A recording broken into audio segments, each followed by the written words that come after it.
ফ্ৰেণ্ডৰ লগত ইফাল ইফাল যোৱা, কিন্তু পঢ়াটো সদায় ঠিক ৰাখিবা। সেইটো এজন বুদ্ধিমানৰ কাম। কথাটো বুজি পাইছা? পঢ়াটো ঠিক চব কৰা। মই কোৱা নাই যে একদম মানে পঢ়ি এইটো বয়সত মই কৈছো নহয়, এইটো বয়সৰ দোষ, তোমালোকৰ দোষ নহয়। আৰু এতিয়া যোনে নিজকে নিয়ন্ত্ৰণ কৰিব পাৰে সি এদিন সফল মানুহ হ'ব। আৰু আমাৰ ৰহমান ডাঙৰীয়া যেনেকে এটা স্কুল খুলি তোমালোকৰ হৈ কাম কৰিব পাৰিছে, তোমালোকে এদিন ইয়াত বহিব পাৰিবা। সেই সামৰ্থ্যৱান তোমালোকে হ'বা আজি যদি তোমালোকে ভালকে পঢ়া লিখা কৰা। প্ৰথম কথা এইটো। দ্বিতীয় কথাটো হ'ল গুৰুত্বপূৰ্ণ যে তোমালোকে এটা জানিব লাগিব যে স্কুলত কিয় আহিছো। মই যদি ইয়াৰ 90% ষ্টুডেণ্টক সোধো যে তোমালোকে এইখন একাডেমীত কিয় নাম লৈছা, তোমালোকে কি ক'বা জানানে? 95% ক'বা কি মই যদি ইয়াত ষ্টেজত এটা এটাকে মাতোৱে নেকি কাবা? মেক্সিমামে কি ক'বা? ভাবাই নাই। চবে কি ক'বা? ভাবাই নাই। এটা কথা মনত ৰাখিবা, যাৰ লক্ষ্য নাই, যাৰ সপোন নাই যে মোৰ ডেষ্টিনেশ্যন এইটো। ফুটবল খেলত যেনেকৈ এজন মানে খুব ভাল ফুটবল খেলে, তাৰ যদি গ'ল পোষ্টে নাথাকে ফুটবল ফিল্ডত, সি কেতিয়াবা জীৱনত গ'ল এচিভ কৰিব, লক্ষ্য এচিভ কৰিব পাৰিবনে? সেইকাৰণে তুমি পঢ়াত ভাল হ'ব পাৰা, তোমাৰ ব্ৰেইন শ্বাৰ্প হ'ব পাৰে, একো কাম নাই যদিহে তুমি জীৱনৰ গ'ল পোষ্ট নাজানা। তুমি বলটো মাৰি মাৰি এটা গ'ল পোষ্টক দিব লাগিব যে সেইটো বলটো মাৰাৰ লগে লগে মই লাইফৰ এক নিজস্ব সিদ্ধান্তত উপনীত। সপোন দেখিবা, সপোন দেখিবা। তোমালোকেতো আল্টু ফাল্টু সপোন দেখি থাকা। সেইকাৰণে হাঁহে, মই জানো নহয়, হাঁহা মানে চোৰ পকৰা গেয়া। হয়, মই আকৌ কৈছো স্বাভাৱিক। এইটো বয়সত সপোন দেখা স্বাভাৱিক, কিন্তু জীৱনৰ লক্ষ্যৰ সপোনো আমি দেখিব লাগিব। যাৰ সপোন দেখাৰ সাহস নাই, যিয়ে দুচকুত সপোন নেদেখে, লাইফক লৈ চিৰিয়াছ নহয়, সি জীৱনত বেয়া পালে বা অপ্ৰিয় সত্য জীৱনত একো কৰিব নোৱাৰে। কেৱল আৰু কেৱল ফ্ৰাষ্ট্ৰেশ্যন আহিব তাৰ লাইফত। মোৰো এটা সপোন আছিল। এতিয়া তোমালোকে ভাবিব পাৰা যে আমি এটা চহৰৰ নিচিনা অঞ্চলত বাস কৰো, ৰাস্তা ঘাট ইমান বেয়া, ভাল ডাক্তৰ ইঞ্জিনিয়াৰ, ভাল ডাক্তৰখানা নাই, ভাল ৰোড নাই। ভাবা নাই কেতিয়াবা? মা দেউতাই মৰাপাটৰ কাম কৰাৰ কথা ক'লে মৰাপাটৰ কাম কৰা। গতিকে মই যদি কওঁ যে হালিমুন্নেছা একাডেমীৰ পৰা কোনোবা ভাৰতবৰ্ষৰ প্ৰধানমন্ত্ৰী হ'ব, IAS অফিচাৰ হ'ব, IPS হ'ব, মেক্সিমাম দুই এজনক বাদ দি ৰিয়েকশ্যন কি হ'ব জানানে?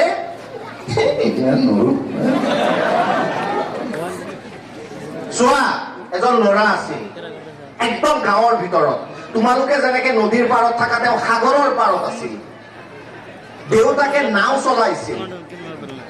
তেওঁ নিজে ৰাতিপুৱা 6-5টাত উঠি পেপাৰ বিক্ৰী কৰিছিল। ভৰিত চেণ্ডেল নাই, পিন্ধিবলৈ ভাল পেণ্ট নাই, ঘৰত খাবলৈ নাই। তোমালোকে দুবেলা দুমুঠি খাইতো আছা নাই?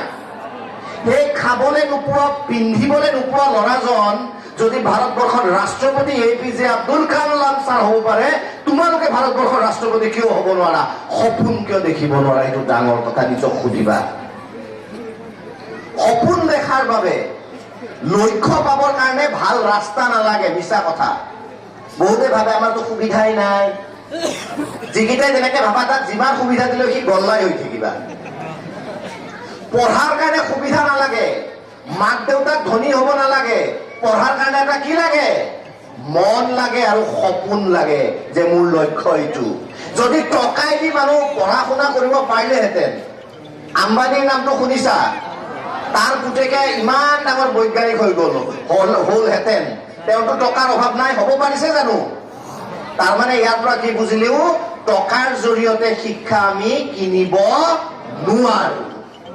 আমি জীৱনত সফলতা অৰ্জন কৰিব নোৱাৰো।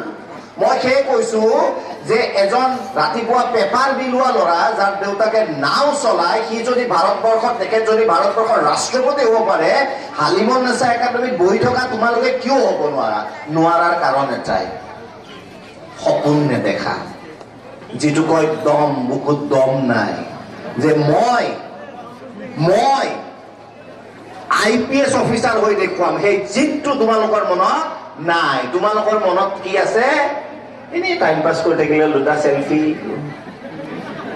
এটা ৰীল, এইটো পাবজি, ফ্ৰী ফায়াৰ, সেইটোত মন। গতিকে সপোন দেখিবা। তোমালোকে ভাবিছা নেকি মই বহুত ধনী ঘৰৰ পৰা জন্ম পাই একদম হাইফাই স্কুলত পঢ়ি? নহয়। তোমালোকে আজি চকীত বহিব পাইছা, ত্ৰিপালতো বহিব নোৱাৰো। লগৰ যিবিলাক অলপ ফিটেড ল'ৰা, মই বেছি ক্ষীণমিন আছিলো, সিহঁতে আহি মোৰ ফালে চাই, ঐ তাৰপিছত মই যাই বনত, বন জানা নহয়, বনত যাই ভাবা এজন 6-7 বছৰীয়া ল'ৰা যাৰ পিন্ধিবলৈ ভাল দামী কাপোৰ নাই, সেইখন চকীৰ পৰা খেদি বনত বহাই দিলে। কিন্তু মোৰ মনত সপোন জাগে। আমাৰ বয়স তেতিয়া 6-7 বছৰ। মোৰ মনত সপোন জাগে, মোৰ মনত জেদ আহে, আপোনাৰ টাইম আয়েগা, আপোনাৰ টাইম আয়েগা। আজি তাত বহিব দিয়া নাই, এদিন ইয়াত বহিব দিব লাগিব জীৱনত এনেকুৱা কাম কৰি।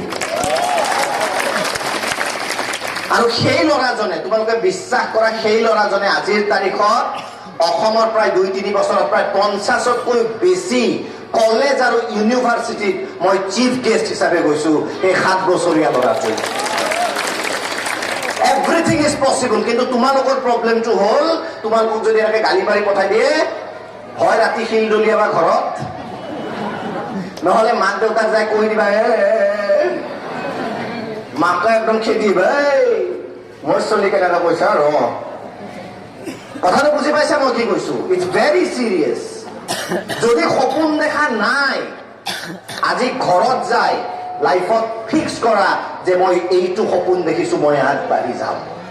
একো নাজানিব পাৰা হয়, এতিয়া ধৰা IPS হ'বৰ কাৰণে IAS অফিচাৰ একো নাজানিব পাৰা, শিক্ষকক সোধা। কালি অন্তত 10জন ল'ৰা ছোৱালীয়ে যদি টিচাৰক সোধে যে ছাৰ মই এইটো লাইনত যাব বিচাৰিছো, মই কেনেকে আগবাঢ়িম, মই ভাবো এই 9টা বজাত ইমান ভিতৰুৱা অঞ্চলত অহাটো মোৰ সাৰ্থক হ'ব। আৰু মই আশা কৰো তোমালোকৰ অন্তত 10জনে সুধিবা, শিক্ষকক সুধিবা নাই? ঘৰত যাই প্ৰথমে ফিক্স কৰা যে মই কি হ'ম। আৰু বিশ্বাস কৰা, যি পবিত্ৰ মনেৰে সপোন দেখে, ওপৰ নেদেখাজনক আল্লাহ, ঈশ্বৰ, গড কি আছে মই নাজানো, কিন্তু কিবা এটা শক্তি আছে যিয়ে তোমাক শক্তি দিব। মোৰ নিচিনা সাধাৰণ ঘৰৰ ল'ৰাক শক্তি দিছে এইখন চকীত বহিবলৈ। তোমালোককো সেই যিটো কোৱা হয় যে পৰৱৰ্তীগাৰ বুলি যিটো কোৱা হয়, তেওঁ ক'বাত নহয় ক'বাত তোমালোকক কি দিব? তোমালোকক আশীৰ্বাদ দিব, তোমালোকক আগবাঢ়ি যাবলৈ সাহস দিব। হিন্দী চিনেমাত এটা ডায়লগ আছে, মই বিশ্বাস কৰো, जिसे हमने इतने शिद्दत से पाने की कोशिश की है, आज हर जर्रे ने उसे हमसे मिलाने की साजिश की है। वो कहते हैं ना, किसी चीज को तुम पूरे दिल से चाहो, पूरी कायनात जुट जाती है उसे तुमसे मिलाने के लिए। Trust me.